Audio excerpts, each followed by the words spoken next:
tamu terburuk yang pernah kami undang karena orang-orang biasa bertanya kepada saya siapa tamu terburuk dan saya tidak pernah punya jawaban karena Anda tidak ingin menyinggungnya. Namun, sekarang saya dapat mengatakan itu Harvey Weinstein karena dia ada di acara itu. Benarkah? Dan apakah dia tamu yang buruk? Ya, tampaknya ya, tamu terburuk yang pernah saya undang adalah pertanyaan yang selalu ditanyakan orang kepada saya. Saya tidak pernah punya jawaban selama bertahun-tahun karena Anda tidak ingin mengasingkan siapapun.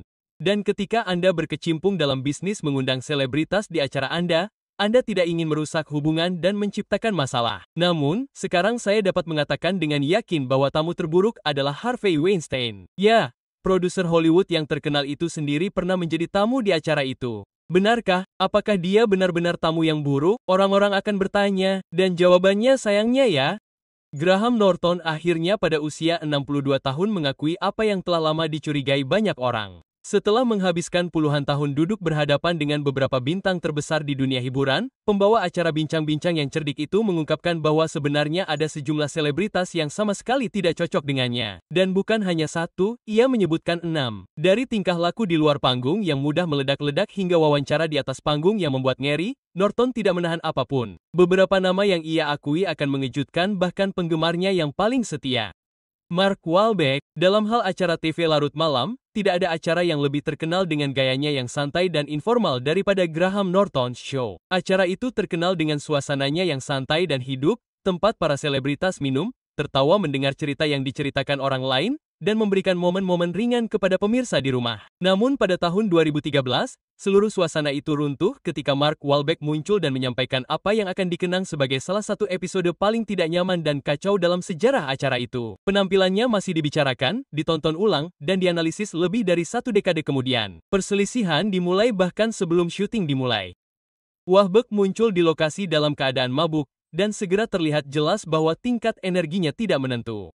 Sementara tamu yang menyendiri, tidak peduli, dan acuh tak acuh menjadi masalah karena mereka menarik banyak perhatian. Wahlberg adalah kebalikannya, terlalu bersemangat, mudah marah, dan ingin mengambil alih sorotan. Ia menyela orang lain, menyelipkan dirinya ke dalam semua percakapan dan menyelipkannya dengan lelucon-lelucon yang tidak pantas yang membuat ketegangan meningkat. Saat rekaman berlanjut, kekacauan itu semakin parah.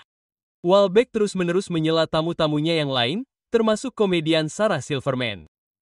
Ucapannya yang tidak menentu dan sering kali kasar mendorong penonton ke tempat yang canggung antara tertawa dan malu atas kesalahan orang lain. Silverman, yang sudah berpengalaman dalam menangani kecanggungan, tersenyum dan menurut, tetapi bahkan dia tidak dapat sepenuhnya menutupi rasa malunya. Komedi, yang seharusnya bisa efektif di tempat lain, dengan cepat berubah menjadi gangguan, mengganggu alur alami pertunjukan. Berikutnya adalah momen paling aneh malam itu. Seolah-olah sedang mencoba bercanda, Wahlberg langsung naik ke pangkuan Graham Norton, mengucapkan kata-katanya dengan tidak jelas. Dengan lengan yang mendukung melingkari pembawa acara yang jelas-jelas malu, ia berjingkat-jingkat di garis tipis antara spontanitas yang gila dan rasa tidak hormat yang murni. Penonton tertawa gugup, tidak tahu apakah itu bagian dari rutinitas yang rumit atau gangguan total yang tak terbatas.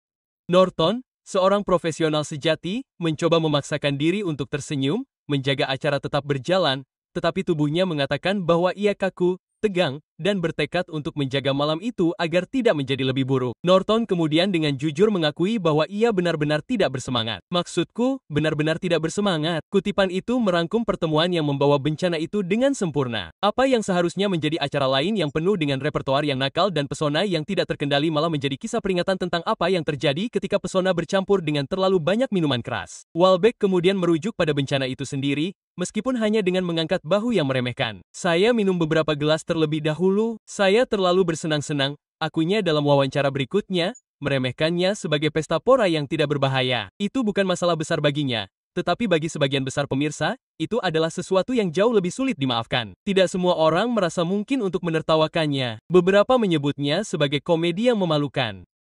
Begitu canggungnya hingga hampir lucu. Tetapi bagi yang lain, episode itu tidak menghormati Norton dan juga tamu lain yang berbagi panggung. Ini bukan sekadar contoh seorang selebritas yang merasa geli. Itu adalah momen singkat di mana acara Graham Norton, yang biasanya ditopang oleh suasana santai dan kepala dingin Norton, benar-benar keluar jalur. Bagi Norton, itu adalah ujian keterampilannya dalam mengatasi kekacauan secara langsung. Bagi Wahlberg, Itu adalah pelajaran tentang seberapa cepat pesona dapat berubah menjadi buruk jika dipadukan dengan hal-hal yang berlebihan. Dan bagi pemirsa, itu adalah momen yang membuat malu yang menentang apakah itu komedi emas atau tontonan yang tidak dapat ditonton dari seorang selebritas yang kehilangan kendali pada saat yang bersamaan. Bagaimanapun Anda melihatnya, segmen tersebut kini menjadi bagian dari sejarah acara TV larut malam. Bukti bahwa bahkan pembawa acara yang paling berpengalaman pun bisa terkejut saat tamunya terlalu akrab dengan Green Room Bar. Mickey Rourke. Salah satu kelebihan Graham Norton Show adalah ia dapat menerima tamu yang kaku, tidak nyaman, atau bahkan aneh dan menjadikannya bagian dari hiburan. Norton memiliki bakat unik dalam memancing humor dan kehangatan dari siapapun yang muncul di sofa merah ikonik bersamanya. Namun, kunjungan Mickey Rourke menunjukkan bahwa terkadang bahkan pembawa acara yang sangat berpengalaman tidak dapat menyelamatkan wawancara saat tamunya tidak memiliki keinginan untuk berada di sana. Berbeda dengan kehadiran Wahbek yang berisik, Rourke tidak riuh, keras, atau aneh. Sebaliknya, ia adalah orang yang sebaliknya, datar, menarik diri, dan hampir seperti novelis. Begitu ia masuk, kehadirannya menyedot energi dari ruangan itu. Dengan pakaian khasnya yang tidak biasa, lengkap dengan kacamata hitam di dalam ruangan dan anjing kesayangannya Loki yang digendongnya, Rourke tampaknya memiliki hal-hal yang lebih penting untuk diurus. Ketika Norton mulai mengajukan pertanyaan, Rourke memberikan jawaban yang sangat singkat dan bergumam, yang berkali-kali mendorong pembawa acara untuk mengulang atau mengubah kalimatnya hanya untuk menjaga agar dialog tetap hidup. Bahkan candaan pun ditanggapi dengan diam. Ketika Norton bercanda bahwa Loki muncul bersamanya di karpet merah, Rourke dengan tegas menjawab, "Ya, dan saya agak berharap dia kencing di sana." Tetapi tidak. Candaan itu ditanggapi dengan tawa kecil, tetapi tidak memiliki dorongan ringan yang biasanya dibawakan dalam acara tersebut. Tamu lain mencoba membuat koneksi dengan berbicara tentang anjingnya sendiri, dan bahkan menawarkan diri untuk membagikan foto, tetapi dia hampir tidak menanggapi. Alih-alih memicu perdebatan yang hidup, perdebatan itu malah berakhir datar. Rourke tampak hanya hadir secara fisik bagi penonton dan percakapan. Bahasa tubuhnya menjelaskan sisanya. Dia duduk bersandar, melipat tangan, memalingkan muka dari tamu lainnya dan hampir tidak pernah melakukan kontak mata. Itu adalah tatapan seorang pria yang menandai menit-menit sebelum dia bisa melarikan diri. Norton berkali-kali mencoba menyebutkan film-film Rourke, penghargaan-penghargaan yang pernah diraihnya, dan bahkan masa lalunya yang penuh gejolak, tetapi tidak ada yang berhasil. Ironi itu menyakitkan. Di sini ada seorang pria yang lebih berwibawa dari orang kebanyakan, kaya akan latar belakang yang berwarna-warni dan berkepribadian menarik. Namun di sofa Norton, ia tidak memberikan apapun kecuali kekosongan dan ketidakpedulian. Kevin Costner. Penampilan Kevin Costner di acara Graham Norton tidak penuh badai dan cabul seperti Wahlbeck. Ia juga tidak bersikap dingin dan menyendiri seperti Rourke. Sebaliknya, ia canggung yang menyakitkan. Acara Norton mengandalkan penceritaan yang jenaka, humor, dan pemilihan waktu yang tepat untuk komedi. Costner, yang terkenal dengan sikapnya yang tabah dan ekspresinya yang introspektif, tidak sepenuhnya sesuai dengan kriteria tersebut. Sementara semua orang bersiap untuk tertawa, Costner tetap terlalu serius, malah menurunkan suasana daripada meningkatkannya.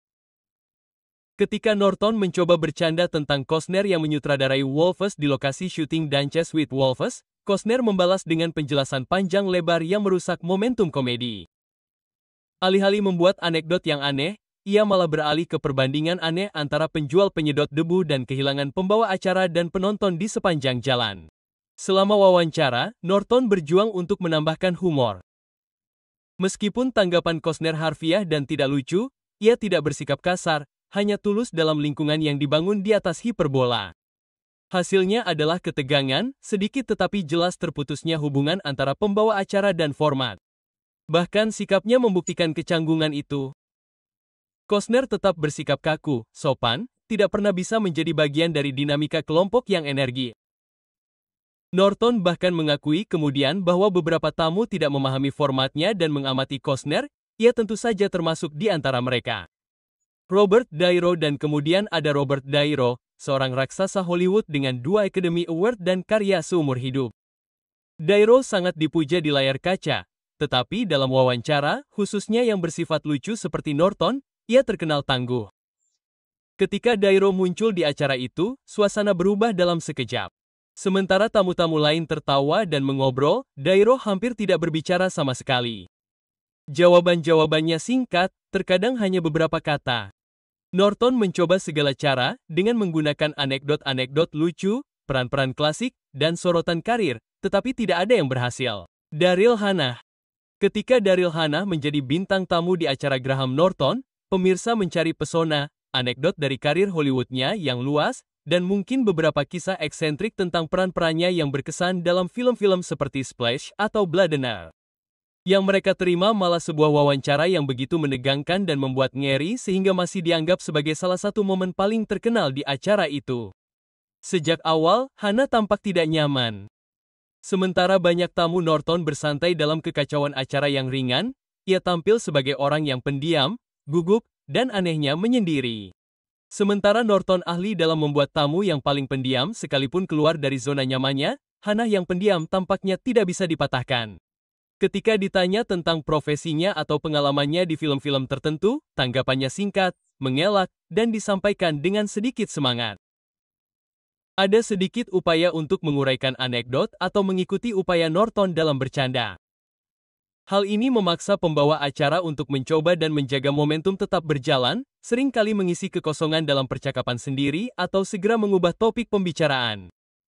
Salah satu momen canggung yang paling memalukan terjadi ketika Hannah berbagi cerita yang bisa jadi lucu, tetapi berakhir menjadi kisah yang berliku-liku dan membingungkan yang tidak mengarah kemana-mana.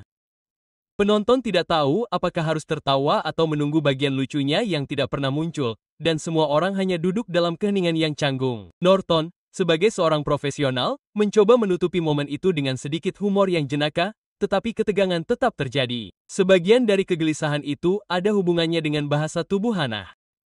Dia tampak tegang, cenderung menyendiri dan gelisah, menghindari kontak mata sebisa mungkin. Meskipun beberapa tamu secara alami menikmati dinamika kelompok yang hiruk-pikuk di sofa Norton, Hannah asyik dengan dirinya sendiri. Alih-alih memantulkan energi dari tamu lain, dia malah semakin menarik diri, semakin menonjolkan kontrasnya. Secara spesifik, Hannah tidak kasar atau tidak menyenangkan. Dia hanya tampak sangat tidak nyaman dalam suasana acara bincang-bincang. Rasa malu bawaannya, ditambah gaya acara yang tidak terstruktur, menciptakan konflik yang tidak dapat dimenangkan oleh acara tersebut. Pada akhirnya, penampilan Hannah tidak mengejutkan, tetapi sangat tidak nyaman. Itu menunjukkan betapa acara Graham Norton bergantung pada kecocokan, waktu, dan keinginan untuk bermain bersama. Tanpa faktor-faktor itu, bahkan aktor terkenal seperti Daryl Hannah bisa gagal. Pada satu momen, mengikuti penari klip lainnya, Norton, dengan seringai lebar. Ini kerja keras, Robert. Penonton cekikikan, tetapi kenyataannya jelas. Wawancara ini adalah pertarungan. Dairo tidak kasar, hanya protektif. Ia memutuskan kontak mata, meluruskan ramrod, dan tampak seperti seorang pria yang menjalani proses alih-alih bersenang-senang. Dalam sebuah program yang didasarkan pada olok-olok dengan sekelompok orang dan kisah-kisah informal, kebisuannya menjadi tidak dapat dipertahankan. Norton mempertahankan energi dengan pesona, tetapi ketegangannya terlihat jelas. Setelah itu, ia mengakui bahwa ada beberapa tamu yang memang tidak cocok untuk format tersebut. Dairo, bahkan dengan karya-karyanya yang legendaris, termasuk di antara mereka.